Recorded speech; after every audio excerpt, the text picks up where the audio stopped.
Well, here's the next chapter in RuthAnnTALKS, telling the truth about the truth. We're going to talk about the truth itself. We've really been challenged to our core in recent months. And I hate to use a buzzword, but I'm going to, on so many levels.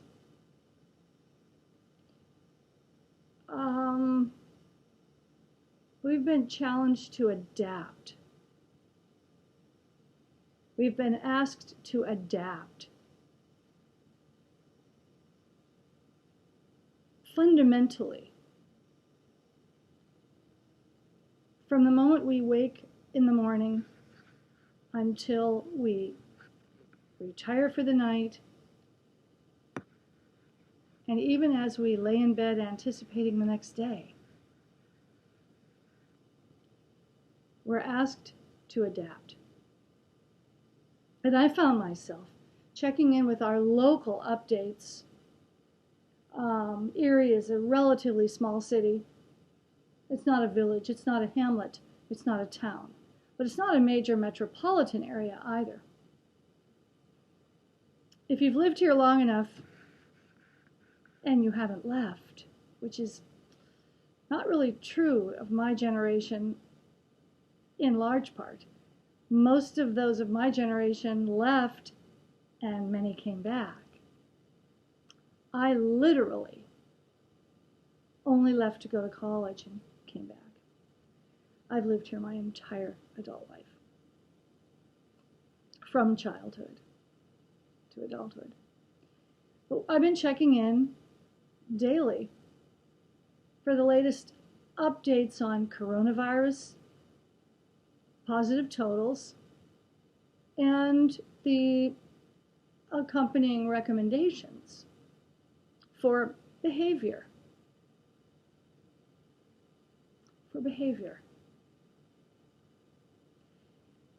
Our county has not behaved.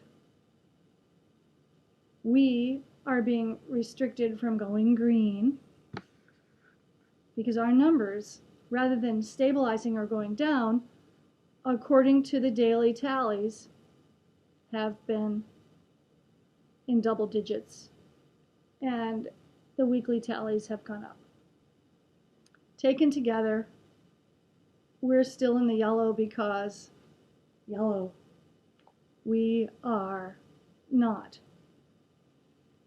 staying home enough, we're not wearing our masks enough, and we're not socially distancing enough as a community.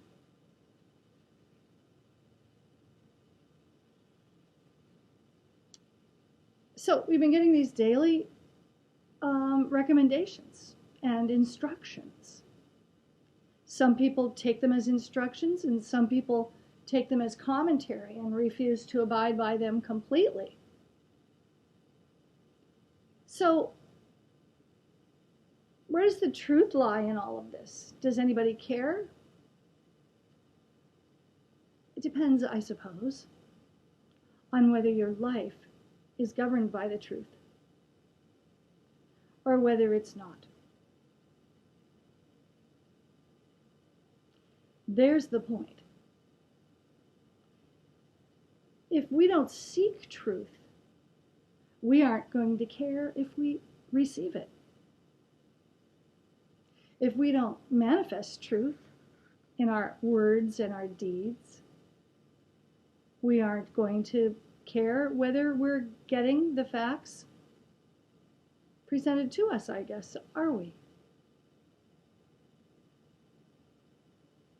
And I am wondering now if that's one barometer, one gauge that is a valid measure of the veracity, the character of individuals.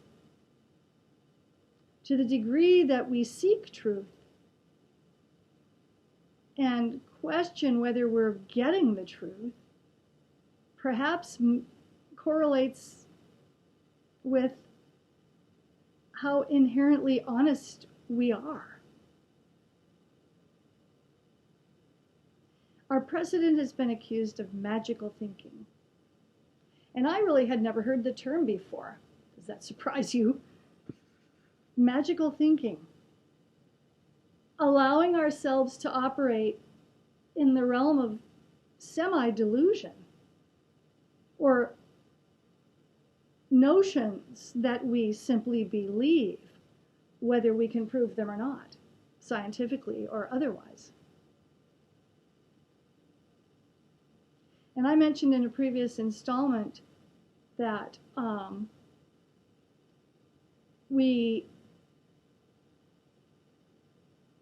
that those who are chronically, pathologically dishonest create a reality that they impose upon us, expecting us to believe.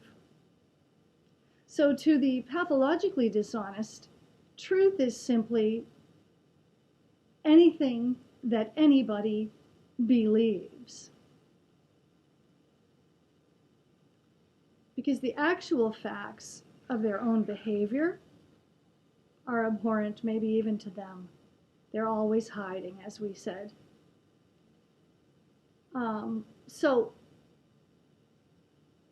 But let's get back to this.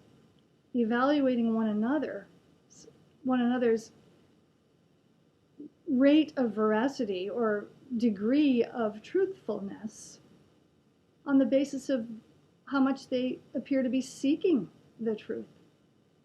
Well, kids, I'm an open book. My pages are turning in front of you, and you can read me. I seek the truth simply because I'm compelled, almost obsessively compelled, to find it. I'm not stable unless I believe that I have it in hand. In hand. Is that a measure of my overall emotional and mental stability? The degree to which I seek the truth?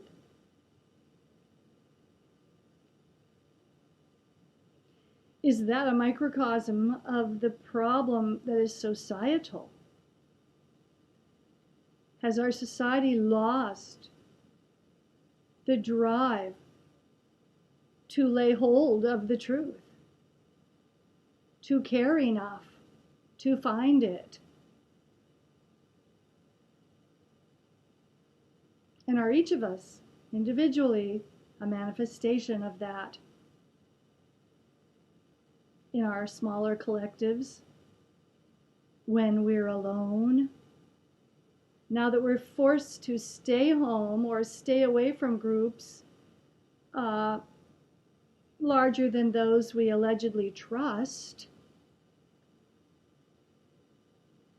we're forced to look inward and also to look at those in our closest circle. Can we trust each other? Do we provide for each other the truth? The truth tends to come out. It finds its way out. Some would say, just sit back and wait, and the truth will manifest itself.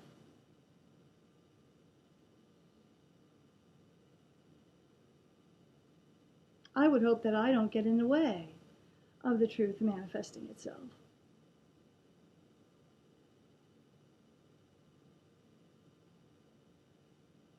This is interesting because I was going to talk about something else entirely. And maybe in the next installment I'll finally get to that. But right now, this seems paramount.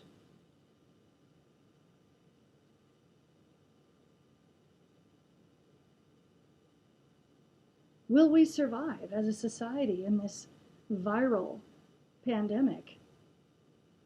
Not only physically, but mentally, spiritually,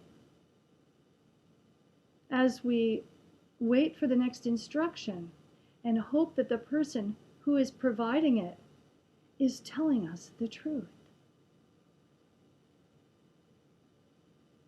We're all a bit destabilized, aren't we? But maybe those who live in the realm of magical thinking are the least affected. They're also the most culpable, and in the end will be those who will bear the greatest responsibility for whether or not we survive physically. Their behavior, driven by magical thinking, may threaten the lives of those who wait for someone to tell them what's really going on.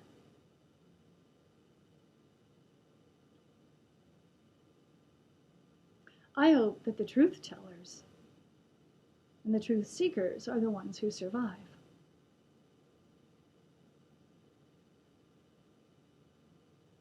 Let's not be lemmings following the lie over the ledge. And let's be sure we know the difference between the lie and the true truth. This has been RuthAnnTALKS, telling the truth about the truth.